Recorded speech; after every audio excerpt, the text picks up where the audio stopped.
ಛತ್ರಪತಿ ಶಿವಾಜಿ ಮಹಾರಾಜರು ನವೀಕರಿಸಿದ ಕೋಟೆ.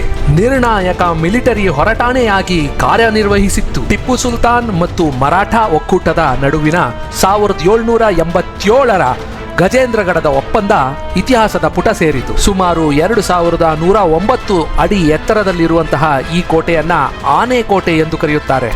ಕೋಟೆ ಮತ್ತು ಸುತ್ತಮುತ್ತಲಿನ ಪ್ರದೇಶಗಳಲ್ಲಿ ವಿಂಡ್ ಮಿಲ್ಗಳು ತಲೆ ಎತ್ತಿ ನಿಂತಿವೆ.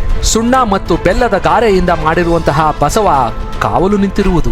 ಈ ಎತ್ತರದ ಪ್ರದೇಶದಲ್ಲಿ ನೀರಿಗಾಗಿ ಮಾಡಿರುವಂತಹ ವಿಶಾಲವಾದ ತೊಟ್ಟಿ, ಗಜೇಂದ್ರಗಡದ ಕಡೆಯಿಂದ ಮೆಟ್ಟಿಲೇರಿ ಬರುವಾಗ ಸಿಗುವಂತಹ ಹೆಬ್ಬಾಗಿಲು. ಒಂದು ಕಾಲದಲ್ಲಿ ಇಲ್ಲಿ ನಿಯಂತ್ರಣಕ್ಕಾಗಿ ಸ್ಪರ್ಧಿಸಿದ ವೈವಿಧ್ಯಮಯ ರಾಜವಂಶಗಳಿಗೆ ಈ ಕೋಟೆ ಸಾಕ್ಷಿಯಾಗಿದೆ.